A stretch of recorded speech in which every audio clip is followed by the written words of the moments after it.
Bienvenidos a Narrática, tu espacio de lectura. En el día de hoy voy a leerte el libro La oveja negra y demás fábulas del escritor hondureño Augusto Monterroso. El conejo y el león. Un célebre psicoanalista se encontró cierto día en medio de la selva, semi perdido. Con la fuerza que dan el instinto y el afán de investigación, logró fácilmente subirse a un altísimo árbol, desde el cual pudo observar, a su antojo, no solo la lenta puesta del sol, sino además la vida y costumbres de algunos animales, que comparó una y otra vez con la de los humanos. Al caer la tarde, vio aparecer, por un lado, al conejo, por otro al león. En un principio no sucedió nada digno de mencionarse, pero poco después ambos animales sintieron sus respectivas presencias y cuando toparon el uno con el otro, cada cual reaccionó como lo había venido haciendo desde que el hombre era hombre. El león estremeció la selva con sus rugidos. Sacudió la melena majestuosamente, como era su costumbre, y hendió al aire con sus garras enormes. Por su parte, el conejo respiró con mayor celeridad. Vio un instante a los ojos del león, dio media vuelta y se alejó corriendo. De regreso a la ciudad, el célebre psicoanalista publicó cum laude su famoso tratado en que demuestra que el león es el animal más infantil y cobarde de la selva, y el conejo el más valiente y maduro. El león ruge y hace gestos y amenaza al universo movido por el miedo. El conejo advierte esto, conoce su propia fuerza y se retira antes de perder la paciencia y acabar con aquel ser extravagante y fuera de sí, al que comprende y que después de todo no le ha hecho nada.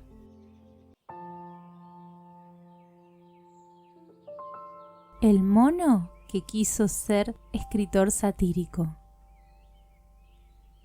En la selva vivía una vez un mono que quiso ser escritor satírico. Estudió mucho, pero pronto se dio cuenta de que para ser escritor satírico le faltaba conocer a la gente, y se aplicó a visitar a todos y a ir a cócteles y a observarlos por el rabo del ojo mientras estaban distraídos con la copa en la mano. Como era de veras gracioso y sus ágiles piruetas entretenían a los otros animales, en cualquier parte era bien recibido y él perfeccionó el arte de ser mejor recibido aún. No había quien no se encantara con su conversación, y cuando llegaba era agasajado con júbilo, tanto por las monas como por los esposos de las monas y por los demás habitantes de la selva, ante los cuales, por contrarios que fueran a él en política internacional, nacional o doméstica, se mostraba invariablemente comprensivo, siempre claro, con el ánimo de investigar a fondo la naturaleza humana y poder retratarla en sus sátiras. Así, llegó el momento en que entre los animales era el más experto conocedor de la naturaleza humana, sin que se le escapara nada. Entonces un día dijo: «Voy a escribir en contra de los ladrones», y se fijó en la urraca, y principió a hacerlo con entusiasmo, y gozaba, y se reía, y se encaramaba de placer a los árboles por las cosas que se le ocurrían acerca de la urraca. Pero de repente reflexionó que entre los animales de sociedad que lo agasajaban había muchas urracas, y especialmente una, y que se iban a ver retratadas en su sátira, por suave que la escribiera, y desistió de hacerlo.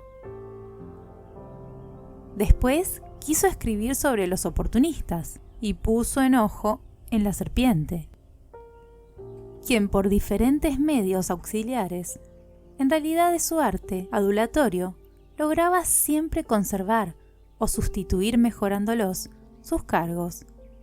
Pero varias serpientes amigas suyas, y especialmente una, se sentirían aludidas y desistió de hacerlo. Después deseó satirizar a los laboriosos compulsivos y se detuvo en la abeja, que trabajaba estúpidamente sin saber para qué ni para quién. Pero por miedo de que sus amigos de este género, y especialmente uno, se ofendieran, terminó comparándola favorablemente con la cigarra, que egoísta no hacía más que cantar y cantar dándoselas de poeta, y desistió de hacerlo. Después se le ocurrió escribir contra la promiscuidad sexual y enfiló su sátira contra las gallinas adúlteras, que andaban todo el día inquietas en busca de gallitos. Pero tantas de estas lo habían recibido que temió lastimarlas y desistió de hacerlo. Finalmente elaboró una lista completa de las debilidades y defectos humanos y no encontró contra quién dirigir sus baterías, pues todos estaban en los amigos que compartían su mesa y en él mismo. En ese momento renunció a ser escritor satírico y le empezó a dar por la mística y el amor y esas cosas.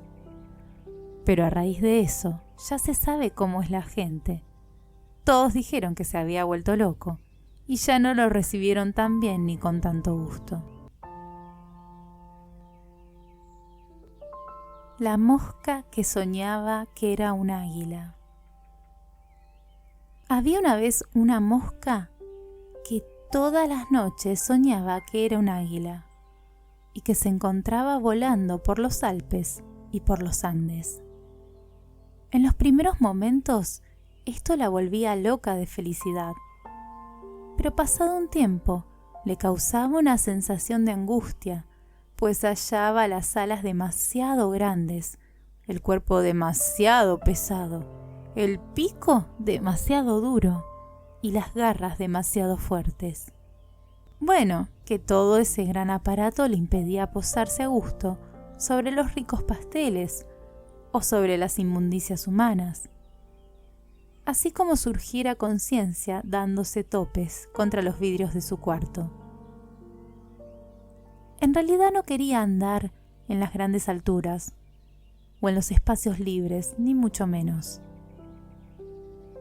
Pero cuando volvía en sí, lamentaba con toda el alma no ser águila para remontar montañas y se sentía tristísima de ser una mosca.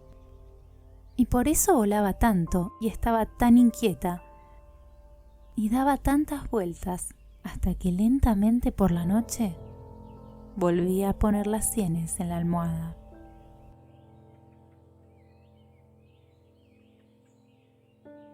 La fe y las montañas. Al principio la fe movía montañas, solo cuando era absolutamente necesario, con lo que el paisaje permanecía igual a sí mismo durante milenios. Pero cuando la fe comenzó a propagarse y a la gente le pareció divertida la idea de mover montañas, estas no hacían sino cambiar de sitio y cada vez era más difícil encontrarlas en el lugar en que uno las había dejado la noche anterior. Cosa que por supuesto creaba más dificultades que las que resolvía. La buena gente prefirió entonces abandonar la fe. Y ahora, montañas permanecen por lo general en su sitio. Cuando en la carrera se produce un derrumbe bajo el cual mueren varios viajeros, es que alguien muy lejano o inmediato tuvo un ligerísimo atisbo de fe.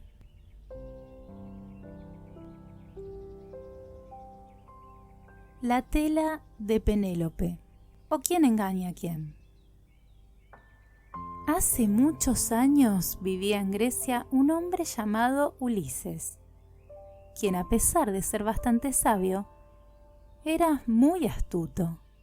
Casado con Penélope, mujer bella y singularmente dotada, cuyo único defecto era su desmedida afición a tejer, costumbre gracias a la cual pudo pasar sola largas temporadas.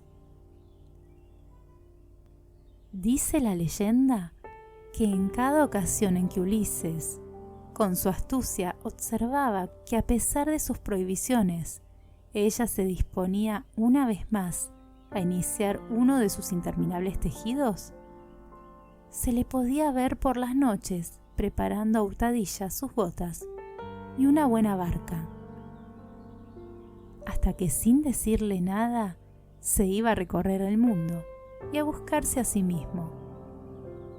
De esta manera, ella conseguía mantenerlo alejado, mientras coqueteaba con sus pretendientes, haciéndoles creer que tejía mientras Ulises viajaba, y no que Ulises viajaba mientras ella tejía, como pudo haber imaginado Homero, que, como se sabe, a veces dormía y no se daba cuenta de nada. La oveja negra. En un lejano país existió hace muchos años una oveja negra. Fue fusilada. Un siglo después, el rebaño arrepentido le levantó una estatua ecuestre que quedó muy bien en el parque. Así, en lo sucesivo, cada vez que aparecían ovejas negras, eran rápidamente pasadas por las armas para que las futuras generaciones de ovejas comunes y corrientes pudieran ejercitarse también en la escultura.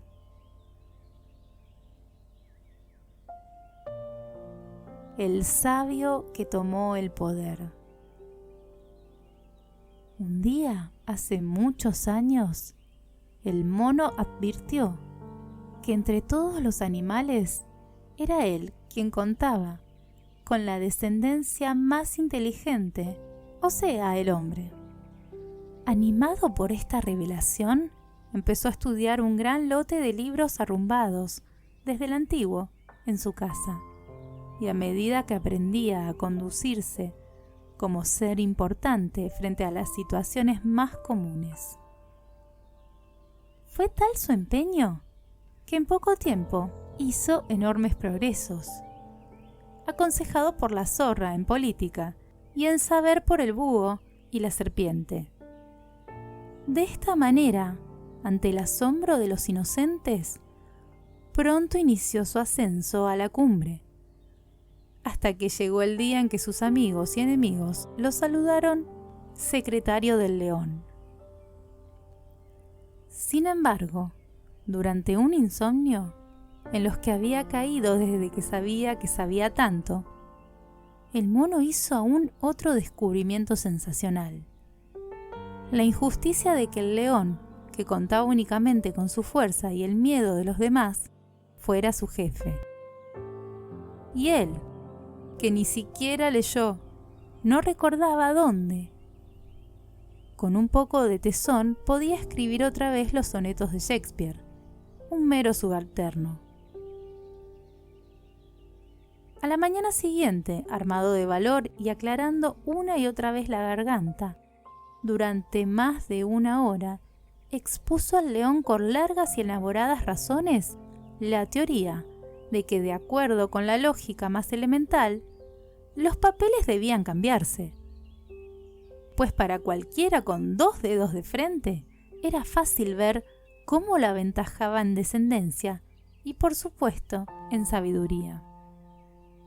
El león, que, intrigado por el vuelo de una mosca, en ningún momento había bajado la vista del techo, estuvo conforme con todo. En ese mismo instante, le cambió la corona por la pluma y, asomándose al balcón, anunció el cambio a la ciudad y al mundo. De ahí en adelante, cuando el mono le ordenaba algo, el león, siempre de acuerdo, asentía invariablemente con un zarpazo, y cuando el mono lo regañaba por alguna orden mal entendida o por un discurso mal redactado, con 2 o 3, hasta que pasado un tiempo en el cuerpo del nuevo rey, o sea, el mono sabio, no iba quedando sitio del que no manara sangre, o cosas peores. Por último, el mono, casi de rodillas, rogó al león volver al anterior estado de cosas. A lo que el león, aburrido como desde hacía 1000 años, le respondió con un bostezo que sí, y con otro que estaba bien, que volvieran al anterior estado de cosas, y le recibió la corona y le devolvió la pluma. Y desde entonces el mono conserva la pluma y el león la corona. El espejo que no podía dormir. Había una vez un espejo de mano que cuando se quedaba solo y nadie se veía en él, se sentía de lo peor, como que no existía, y quizá tenía razón. Pero los otros espejos se burlaban de él, y cuando por las noches los guardaban en el mismo cajón del tocador, dormían a piernas sueltas satisfechos, ajenos a la preocupación del neurótico. El búho que quería salvar a la humanidad. En lo más intrincado de la selva, existió en tiempos lejanos un búho que empezó a preocuparse por los demás. En consecuencia, se dio a mediar sobre las evidentes maldades que hacía el león con su poder, sobre la debilidad de la hormiga, que era aplastada todos los días, tal vez cuanto más ocupada se hallaba sobre la risa de la hiena, que nunca venía al caso, sobre la paloma que se queja del aire que la sostiene en su vuelo, sobre la araña que atrapa a la mosca, y sobre la mosca que con toda su inteligencia se deja atrapar por la araña. Y en fin, sobre todos los defectos que hacían desgraciada a la humanidad. Y se puso a pensar en la manera de remediarlos. Pronto adquirió la costumbre de desvelarse y de salir a la calle a observar cómo se conducía la gente, y se fue llenando de conocimientos científicos y psicológicos que poco a poco iba ordenando en su pensamiento y en una pequeña libreta. De modo que algunos años después se le desarrolló una gran facilidad para clasificar, y sabía a ciencia cierta cuándo el león iba a rugir y cuándo la hiena se iba a reír, y lo que iba a hacer el ratón del campo cuando visitara al de la ciudad, y lo que haría el perro que traía una torta en la boca cuando viera reflejado en el agua el rostro de un perro que traía la torta en la boca, y el cuervo cuando le decían qué bonito cantaba. Y así concluía: si el león no hiciera lo que hace, sino lo que hace el caballo, y el caballo no hiciera lo que hace, sino lo que hace el león, y si la boa no hiciera lo que hace, sino lo que hace el ternero, y el ternero no hiciera lo que hace, sino lo que hace la boa, y así hasta el infinito, la humanidad se salvaría, dado que todos vivirían en paz y la guerra volvería a ser como en los tiempos en los que no había guerra. Pero los otros animales no apreciaban los esfuerzos del búho. Por sabio que éste supusiera que lo suponían, antes bien pensaban que era tonto. No se daban cuenta de la profundidad de su pensamiento y seguían comiéndose unos a otros, menos el búho, que no era comido por nadie, ni se comía nunca a nadie. La tortuga y Aquiles. Por fin, según el cable, la semana pasada la tortuga llegó a la meta. En la rueda de prensa declaró modestamente que siempre temió perder. pues su contrincante le pisó todo el tiempo los talones. En efecto, una 10.000 trillonésima de segundo después, como una flecha y maldiciendo a Zenón de Elea, llegó Aquiles.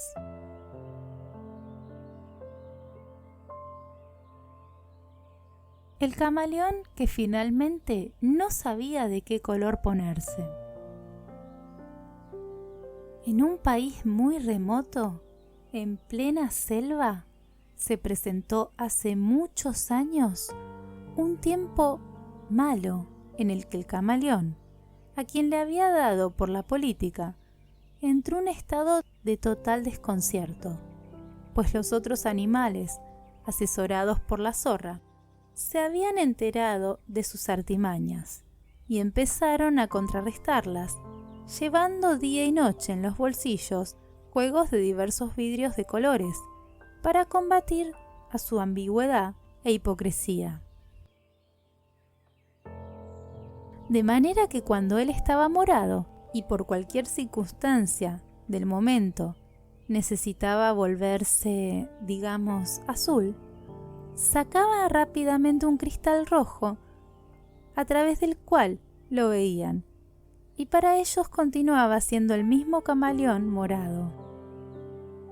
Aunque se condujera como camaleón azul, y cuando estaba rojo y por motivaciones especiales se volvía anaranjado, usaban el cristal correspondiente y lo seguían viendo tal cual. Esto solo en cuanto a los colores primarios, pues el método se generalizó tanto que con el tiempo no había ya quien nos llevara consigo un equipo completo de cristales para aquellos casos en que el mañoso se tornaba simplemente grisáceo o verde azul, o de cualquier color más o menos indefinido, para dar el cual eran necesarios 3, 4 o 5 superposiciones de cristales. Pero lo bueno fue que el camaleón, considerando que todos eran de su condición, adoptó también el sistema. Entonces, era cosa de verlos a todos en las calles sacando y alternando cristales, a medida que cambiaban de colores, según el clima político o las opiniones políticas prevalecientes ese día de la semana o esa hora del día o de la noche.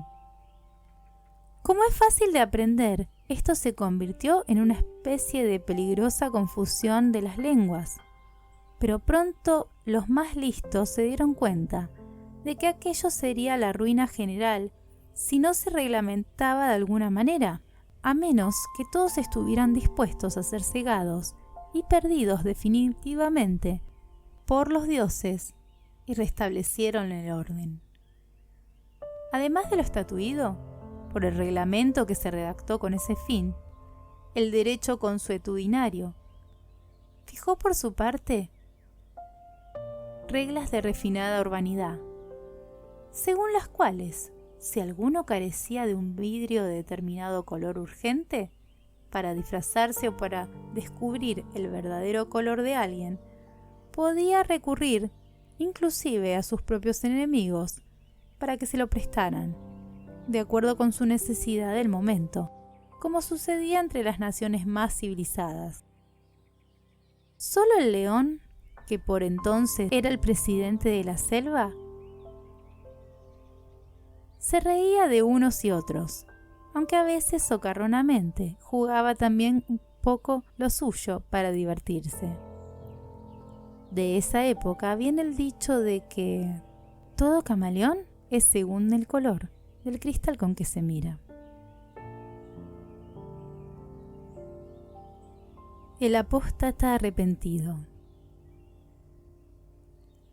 Se dice que había una vez un católico, según unos, o un protestante, según otros, que en tiempos muy lejanos y asaltados por las dudas, comenzó a pensar seriamente en volverse cristiano, pero el temor de que sus vecinos imaginaran que lo hacía para pasar por gracioso o por llamar la atención, lo hizo renunciar a su extravagante debilidad y propósito.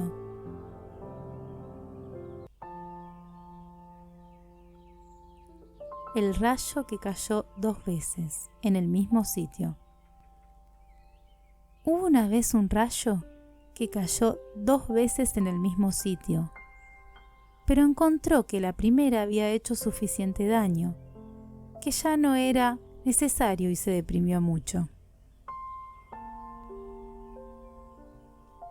La jirafa que de pronto comprendió que todo es relativo.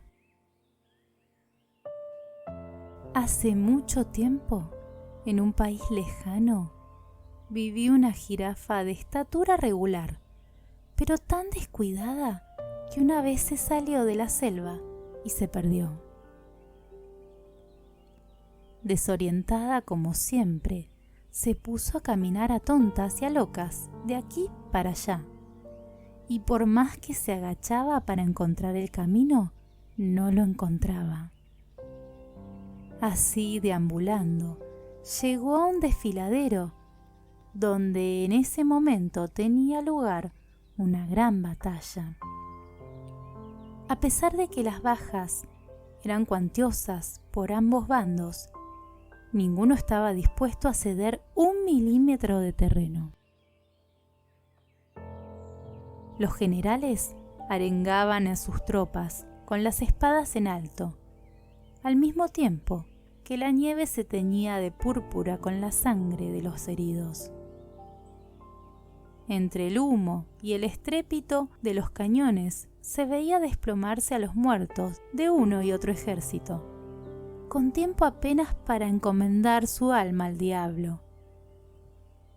Pero los sobrevivientes continuaban disparando con entusiasmo, hasta que a ellos también les tocaba, y caían con un gesto estúpido, pero que en su caída consideraban que la historia iba a recoger como heroico, pues morían por defender su bandera, y efectivamente la historia recogía esos gestos como heroicos.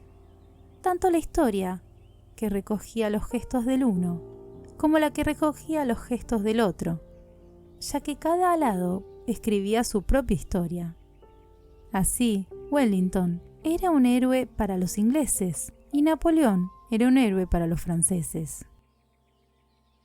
A todo esto, la jirafa siguió caminando hasta que llegó a una parte del desfiladero en que estaba montado un enorme cañón, que en ese preciso instante hizo un disparo exactamente unos 20 centímetros arriba de su cabeza, más o menos. Al ver pasar la bala tan cerca y mientras seguía con la vista su trayectoria, la jirafa pensó: «Qué bueno que no soy tan alta, pues si mi cuello midiera 30 centímetros más, esa bala me hubiera volado la cabeza».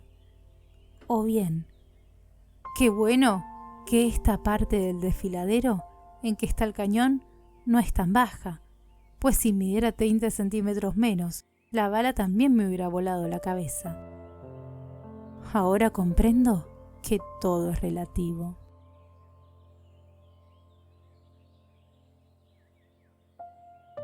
Los otros 6. Dice la tradición que en un lejano país existió, hace algunos años, un búho que a fuerza de meditar y quemarse las pestañas estudiando, pensando, traduciendo, dando conferencias, escribiendo poemas, cuentos, biografías, crónicas de cine, discursos, ensayos literarios y algunas cosas más, llegó a saberlo y a tratarlo prácticamente todo en cualquier género de los conocimientos humanos, en forma tan notoria que sus entusiastas contemporáneos pronto lo declararon uno de los 7 sabios del país, sin que hasta la fecha se haya podido averiguar quiénes eran los otros 6. Monólogo del mal. Un día el mal se encontró frente a frente con el bien y estuvo a punto de tragárselo para acabar de una buena vez con aquella disputa ridícula. Pero al verlo tan chico, el mal pensó: «Esto no puede ser más que una emboscada, Pues si yo ahora me trago el bien, que se ve tan débil, la gente va a pensar que hice mal, y yo me encogeré tanto de vergüenza que el bien no desperdiciará la oportunidad y me tragará a mí, con la diferencia de que entonces la gente pensará que él sí hizo bien, pues es difícil sacarla de sus moldes mentales, consistentes en que lo que hace el mal está mal y lo que hace el bien está bien. Y así el bien se salvó una vez más. La cucaracha soñadora. Era una vez una cucaracha llamada Gregorio Samsa, que soñaba que era una cucaracha llamada Francesca, que soñaba que era un escritor que escribía acerca de un empleado llamado Gregorio Samsa, que soñaba que era una cucaracha. El Salvador recurrente. En la selva se sabe, o debería saberse, que ha habido infinitos Cristos, antes y después de Cristo. Cada vez que uno muere, nace inmediatamente otro que predica siempre lo mismo que su antecesor, y es recibido de acuerdo con las ideas imperantes en el momento de su llegada, y jamás comprendido. Adopta diferentes nombres y puede pertenecer a cualquier raza, país o incluso religión, porque no tiene religión. En todas las épocas son rechazados, en ocasiones, las más gloriosas, por la violencia, ya sea en forma de cruz, de hoguera, de horca o de bala. Consideran esto una bienaventuranza, porque abrevia el término de su misión y parten seguros del valor de su sacrificio. Por el contrario, los entristecen los tiempos de comprensión, en los que no les sucede nada y transcurren ignorados. Prefieren el repudio decidido a la aceptación pasiva, y el patíbulo o el fusilamiento al psiquiatra o al púlpito. Lo que más temen es morir demasiado viejos, ya sin predicar ni esforzarse en enseñar nada, a quienes ni lo desean ni lo merecen, abrumados porque saben que como ellos en su oportunidad, alguien en alguna parte espera ansioso el instante de su muerte para salir al mundo y comenzar de nuevo.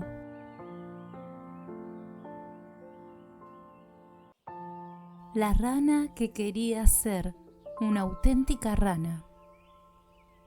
Había una vez una rana que quería ser una rana auténtica y todos los días se esforzaba en ello.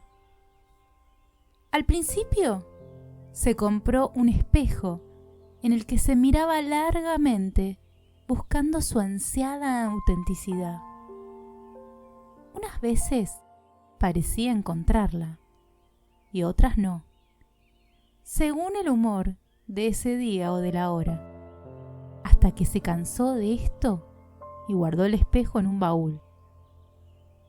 Por fin pensó que la única forma de conocer su propio valor estaba en la opinión de la gente, y comenzó a peinarse y a vestirse y a desvestirse cuando no le quedaba otro recurso, para saber si los demás la aprobaban y reconocían que era una rana auténtica.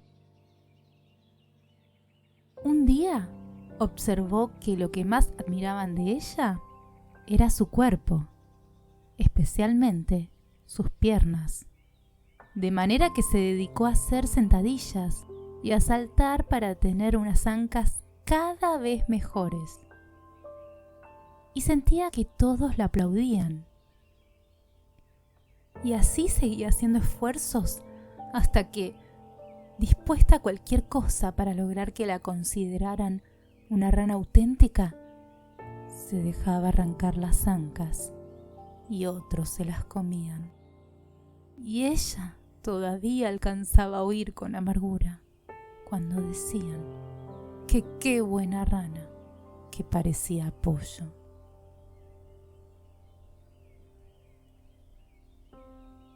Pigmalión.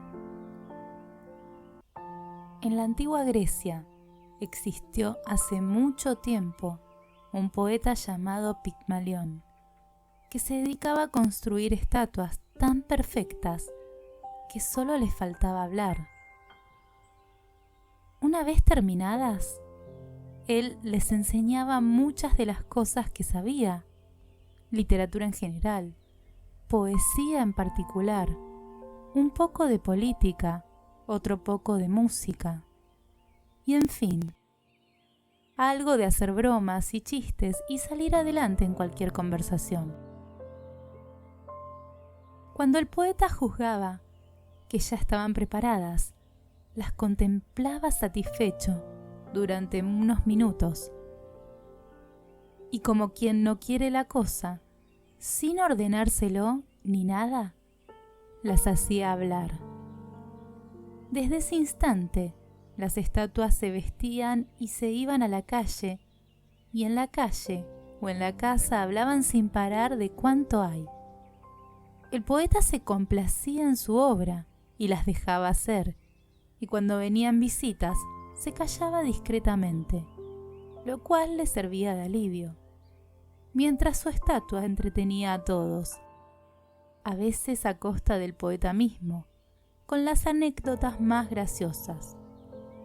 Lo bueno era que llegaba un momento en que las estatuas, como suele suceder, se creían mejores que su creador y comenzaban a maldecir de él. Discurrían que si ya sabían hablar, ahora solo les faltaba volar, y empezaban a hacer ensayos con toda clase de alas, inclusive las de cera, desprestigiadas hacía poco en una aventura infortunada.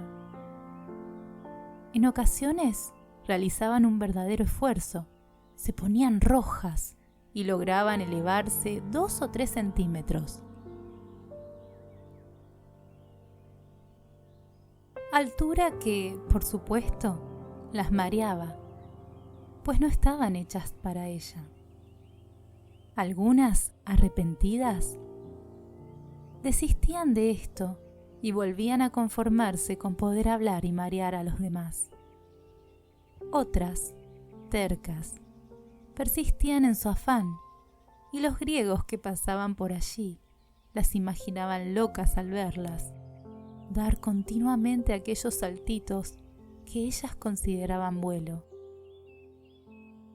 Otras más concluían que el poeta era el causante de todos sus males, saltaran o simplemente hablaran, y trataban de sacarle los ojos.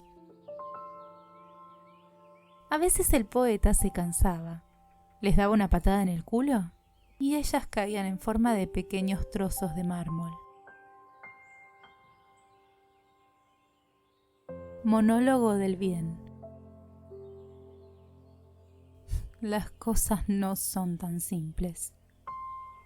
Pensaba aquella tarde el bien, como creen algunos niños y la mayoría de los adultos. Todos saben que en ciertas ocasiones yo me oculto detrás del mal, como cuando te enfermas y no puedes tomar un avión, y el avión se cae y no se salva ni Dios, y que a veces por lo contrario, el mal se esconde detrás de mí, como aquel día en que el hipócrita Abel se hizo matar por su hermano Caín para que éste quedara mal con todo el mundo y no pudiera reponerse jamás. Las cosas no son tan simples. Las dos colas, o el filósofo ecléctico.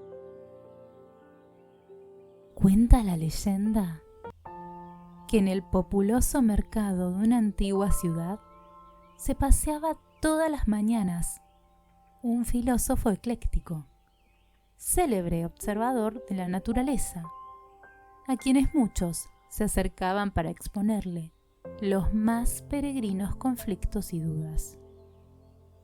Cierta vez que un perro daba vueltas sobre sí mismo mordiéndose la cola, ante la risa de los niños que lo rodeaban, varios preocupados mercaderes preguntaron al filósofo a qué podía obedecer todo aquel movimiento, y que si no sería algún funesto presagio El filósofo les explicó que al morderse la cola el perro trataba tan solo de quitarse las pulgas. Con esto, la curiosidad general quedó satisfecha y la gente se retiró tranquila. En otra ocasión, un domador de serpientes exhibía varias en un canasto, entre las cuales una se mordía la cola, lo que provocaba la seriedad de los niños y las risas de los adultos. Cuando los niños preguntaron al filósofo a qué podía deberse aquello, él les respondió que la serpiente que se muerde la cola representa el infinito y el eterno retorno de las personas, hechos y cosas, y que esto quieren decir las serpientes cuando se muerden la cola. También en esta oportunidad, la gente se retiró satisfecha e igualmente tranquila. El grillo maestro. Allá en tiempos muy remotos, un día de los más calurosos del invierno, el director de la escuela entró sorpresivamente al aula en el que el grillo daba a los grillitos su clase sobre el arte de cantar. Precisamente en el momento de la exposición en que les explicaba que la voz del grillo era la mejor y la más bella entre todas las voces, pues se producía mediante el adecuado frotamiento de las alas contra los costados, en tanto que los pájaros cantaban tan mal porque se empeñaban en hacerlo con la garganta. Evidentemente el órgano del cuerpo humano menos indicado para emitir sonidos dulces y armoniosos. Al escuchar aquello, el director, que era un grillo muy viejo y muy sabio, asintió varias veces con la cabeza y se retiró, satisfecho de que en la escuela todo siguiera como en sus tiempos. Sansón y los filisteos. Hubo una vez un animal que quiso discutir con Sansón a las patadas. No se imaginan cómo le fue. Pero ya ven cómo le fue después a Sansón con Dalila, aliada a los filisteos. Si quieres triunfar contra Sansón, únete a los filisteos. Si quieres triunfar sobre Dalila, únete a los filisteos. Únete siempre a los filisteos. El cerdo de la piara de Epicuro.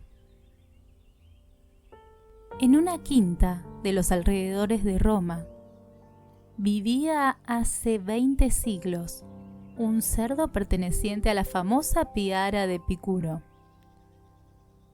Entregado por completo al ocio, este cerdo gastaba todos los días y las noches revolcándose en el fango de una vida regalada y gozando en las inmundicias de sus contemporáneos, a los que observaba con una sonrisa cada vez que podía, que era siempre.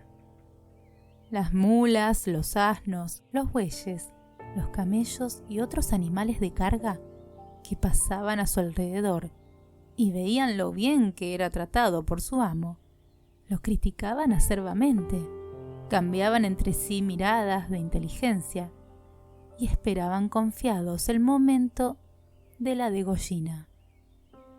Pero entre tanto él, de vez en cuando, hacía versos contra ellos y con frecuencia los ponía en ridículo.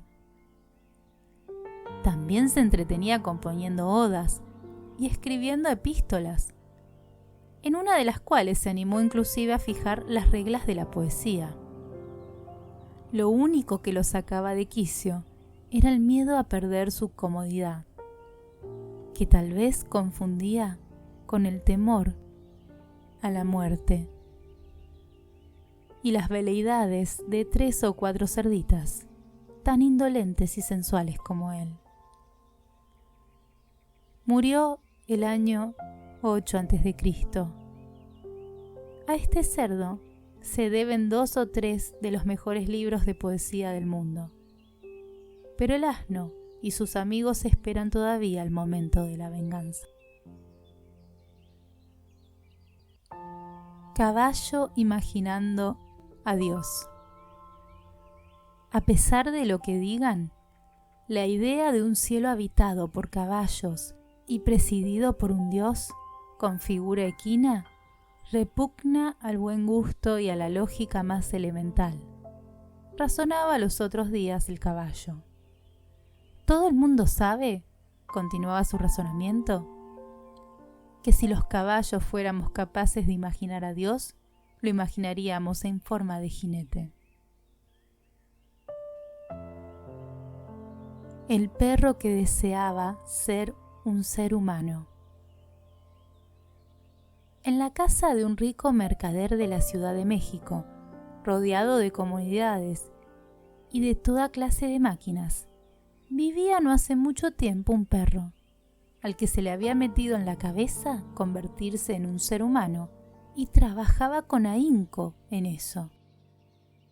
Al cabo de varios años y después de persistentes esfuerzos sobre sí mismo, caminaba con facilidad en dos patas y a veces sentía que estaba ya a punto de ser un hombre, excepto por el hecho de que no mordía.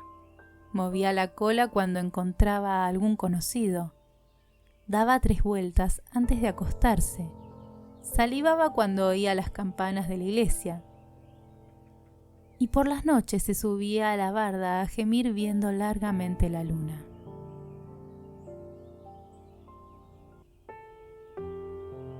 El mono piensa en ese tema. ¿Por qué será tan atractivo? Pensaba el mono en otra ocasión, cuando le dio por la literatura. Y al mismo tiempo, cómo tan sin gracia ese tema del escritor que no escribe, o del que se pasa la vida preparándose para producir una obra maestra, y poco a poco va convirtiéndose en un mero lector mecánico de libros cada vez más importantes, pero que en realidad no le interesan. O el socorrido, el más universal, del que cuando ha perfeccionado un estilo se encuentra con que no tiene nada que decir, o del que entre más inteligente es, menos escribe, en tanto que a su alrededor otros quizás no tan inteligentes como él, y a quienes él conoce y desprecia, un poco publican obras que todo el mundo comenta, y que en efecto a veces son hasta buenas, o del que de alguna forma ha logrado fama de inteligente y se tortura pensando que sus amigos esperan de él que escriba algo, y lo hace, con el único resultado de que sus amigos empiezan a sospechar de su inteligencia y de vez en cuando se suicida. O del tonto que se cree inteligente y escribe cosas tan inteligentes que los inteligentes se admiran. O del que ni es inteligente, ni tonto, ni escribe, ni nadie conoce, ni existe, ni nada. El burro y la flauta. Tirada en el campo estaba desde hacía tiempo una flauta que ya nadie tocaba, hasta que un día un burro que pasaba por ahí resopló fuerte sobre ella, haciéndola producir el sonido más dulce de su vida, es decir, de la vida del burro y de la flauta. Incapaces de comprender lo que había pasado, pues la racionalidad no era su fuerte, y ambos creían en la racionalidad, se separaron presurosos, avergonzados de lo mejor que el uno y el otro habían hecho durante su triste existencia. La parte del león. La vaca, la cabra y la paciente oveja se asociaron un día con el león para gozar alguna vez de una vida tranquila, pues las depredaciones del monstruo, como lo llamaban a sus espaldas, las mantenían en una atmósfera de angustia y zozobra, de la que difícilmente podían escapar como no fuera por las buenas. Con la conocida habilidad cinegética de los 4, cierta tarde cazaron un ágil ciervo, cuya carne por supuesto repugnaba a la vaca, a la cabra y a la oveja, acostumbradas como estaban a alimentarse con las hierbas que cogían, y de acuerdo con el convenio dividieron el vasto cuerpo en partes iguales. Aquí, profiriendo al unísono toda clase de quejas y aduciendo su indefensión y extrema debilidad, las tres se pusieron a vociferar acaloradamente, confabuladas de antemano, para quedarse también con la parte del león, pues, como enseñaba la hormiga, querían guardar algo para los días duros del invierno. Pero esta vez el león ni siquiera se tomó el trabajo de enumerar las sabidas razones por las cuales el ciervo le pertenecía a él solo, sino que se las comió allí mismo de una sentada, en medio de los largos gritos de ellas, en que se escuchaban expresiones como contrato social, constitución, derechos humanos y otras igualmente fuertes y decisivas.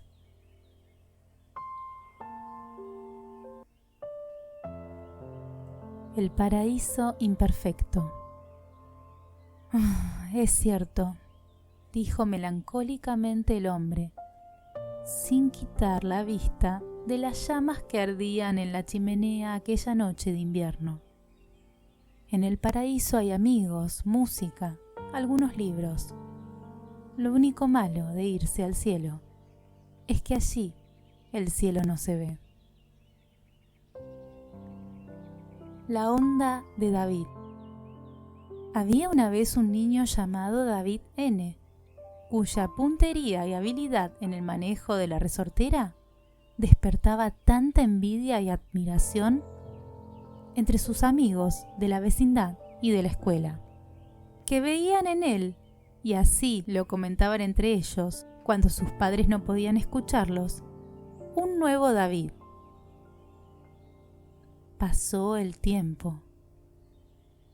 Cansado del tedioso tiro al blanco que practicaba disparando sus guijarros contra latas vacías o pedazos de botella, David descubrió un día que era mucho más divertido ejercer contra los pájaros la habilidad con que Dios lo había dotado.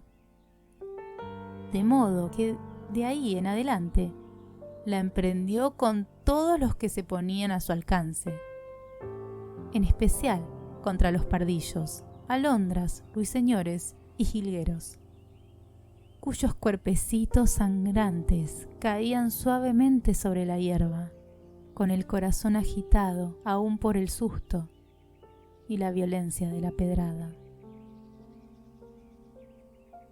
David corría jubiloso hacia ellos y los enterraba cristianamente. Cuando los padres de David se enteraron de esa costumbre, de su buen hijo, se alarmaron mucho. Le dijeron que qué era aquello y afearon su conducta en términos tan ásperos y convincentes que con lágrimas en los ojos, él reconoció su culpa, se arrepintió sincero y durante mucho tiempo se aplicó a disparar exclusivamente sobre los otros niños. Dedicado años después a la milicia, en la Segunda Guerra Mundial, David fue ascendido a general y condecorado con las cruces más altas por matar él solo a 36 hombres, y más tarde degradado y fusilado por dejar escapar viva una paloma mensajera del enemigo. Gallus aurorum ovorum. En uno de los inmensos gallineros que rodeaban a la antigua Roma, vivía una vez un gallo en extremo fuerte y notablemente dotado para el ejercicio amoroso, al que las gallinas que iban conociendo se aficionaban tanto que después no hacían otra cosa que mantenerlo ocupado de día y de noche. El propio Tácito, quizá con doble intención, lo compara con el ave fénix por su capacidad para reponerse y añade que este gallo llegó a ser sumamente famoso y objeto de curiosidad entre sus conciudadanos, es decir, los otros gallos, quienes procedentes de todos los rumbos de la República acudían a verlo en acción, ya fuera por el interés del espectáculo mismo, como por el afán de apropiarse de algunas de sus técnicas. Pero como todo tiene un límite, se sabe que a fin de cuentas, el nunca interrumpido ejercicio de su habilidad lo llevó a la tumba, cosa que le debe haber causado no escasa amargura, pues el poeta Estacio, por su parte, refiere que poco antes de morir, reunió alrededor de su lecho a no menos de 2000 gallinas de las más exigentes, a las que dirigió sus últimas palabras, que fueron tales: «Contemplad vuestra obra. Habéis matado al gallo de los huevos de oro», dando así pie a una serie de tergiversaciones y calumnias, principalmente que atribuye esta facultad al rey Midas, según unos o según otros, a una gallina inventada más bien por la leyenda. La buena conciencia. En el centro de la selva existió hace mucho una extravagante familia de plantas carnívoras que, con el paso del tiempo, llegaron a adquirir conciencia de su extraña costumbre, principalmente por las constantes murmuraciones que el buen Cefiro les traía de todos los rumbos de la ciudad. Sensibles a la crítica, poco a poco fueron cobrando repugnancia a la carne, hasta que llegó el momento en que no solo la repudiaron en el sentido figurado, o sea, en el sexual, sino que por último se negaron a comerla, asqueadas a tal grado que su simple vista les producía náuseas. Entonces decidieron volverse vegetarianas. A partir de ese día se comen únicamente unas a otras y viven tranquilas, olvidadas de su infame pasado.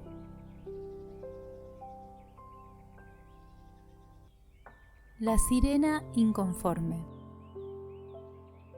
Usó todas sus voces, todos sus registros, en cierta forma se extralimitó, quedó afónica, quién sabe por cuánto tiempo. Las otras pronto se dieron cuenta de que era poco lo que podían hacer, de que el aburridor y astuto Ulises había empleado una vez más su ingenio, y con cierto alivio se resignaron a dejarlo pasar. Esta no. Esta luchó hasta el final, incluso después de que aquel hombre tan amado y deseado desapareció definitivamente. Pero el tiempo es terco y pasa y todo vuelve. Al regreso del héroe, cuando sus compañeras, aleccionados por la experiencia, ni siquiera tratan de repetir sus vanas insinuaciones, sumisa, con la voz apagada y persuadida de la inutilidad de su intento, sigue cantando. Por su parte, más seguro de sí mismo, como quien había viajado tanto, esta vez Ulises se detuvo, desembarcó, le estrechó la mano, escuchó el canto solitario durante un tiempo, según él más o menos discreto, y cuando lo consideró oportuno, la poseyó ingeniosamente. Poco después, de acuerdo con su costumbre, huyó. De esta unión nació el fabuloso Igros, o sea, el húmedo, en nuestro seco español, posteriormente proclamado patrón de las vírgenes solitarias, las pálidas prostitutas que las compañías navieras contratan para entretener a los pasajeros tímidos que en las noches deambulan por las cubiertas de sus vastos transatlánticos, los pobres, los ricos y otras causas perdidas. Los cuervos bien criados. Cerca del bosque de Chapultepec vivió hace tiempo un hombre que se enriqueció y se hizo famoso criando cuervos para los mejores parques zoológicos del país y del mundo, y los cuales resultaron tan excelentes que a la vuelta de algunas generaciones y a fuerza de buena voluntad y perseverancia, ya no intentaban sacar los ojos a su criador, sino que por el contrario, se especializaron en sacárselos a los mirones, que sin falta y dando muestras del peor gusto, repetían delante de ellos la vulgaridad de que no había que criar cuervos porque le sacaban a uno los ojos. Origen de los ancianos. Un niño de 5 años explicaba la otra tarde a uno de los 4 que entre muchos de ellos se mantiene la más rigurosa pureza sexual, y ni siquiera se tocan entre sí porque saben o creen saber que si por casualidad se descuidan y se dejan llevar por la pasión propia de la edad y se copulan, el fruto inevitable de esa unión contra natura es indefectiblemente un viejito o una viejita, que en esa forma se dice que han nacido y nacen todos los días ancianos que vemos en las calles y en los parques, y que quizá esta creencia obedecía a que los niños nunca ven jóvenes a sus abuelos y a que nadie les explica cómo nacen estos o de dónde vienen, pero que en realidad su origen no era necesariamente ese. Paréntesis. A veces por las noches, meditaba aquella ocasión la pulga, cuando el insomnio no me deja dormir como ahora, y leo, hago un paréntesis en la lectura. Pienso en mi oficio de escritor, y viendo largamente el techo, por breves instantes, imagino que soy, o podría serlo, si me lo propusiera, con seriedad desde mañana, como Kafka. Claro que sin su existencia miserable, o como Joyce, sin su vida llena de trabajos para subsistir con dignidad, o como Cervantes, sin los inconvenientes de la pobreza, o como Cátulo, aún en contra o quizá por ello mismo de su afición a sufrir por las mujeres, o como Swift, sin la amenaza de la locura, o como Goethe, sin su triste destino de ganarse la vida en palacio, o como Bloy, a pesar de su decidida inclinación a sacrificarse por las putas, o como Thoreau, a pesar de nada, o como Sor Juana, a pesar de todo, nunca anónimo, siempre Louis Mémé, el colmo de los colmos de cualquier gloria terrestre. El fabulista y sus críticos. En la selva vivía hace mucho tiempo un fabulista cuyos críticos se reunieron un día y lo visitaron para quejarse de él, fingiendo alegremente que no hablaban por ellos sino por otros, sobre la base de que sus críticas no nacían de la buena intención, sino del odio. Como él estuvo de acuerdo, ellos se retiraron corridos, como la vez que la cigarra se decidió, y dijo a la hormiga todo lo que tenía que decirle. El zorro es más sabio. Un día que el zorro estaba muy aburrido y hasta cierto punto melancólico y sin dinero, decidió convertirse en escritor, cosa a la cual se dedicó inmediatamente, pues odiaba a este tipo de personas que dicen voy a hacer esto o lo otro y nunca lo hacen. Su primer libro resultó muy bueno, un éxito. Todo el mundo lo aplaudió y pronto fue traducido, a veces no muy bien, a los más diversos idiomas.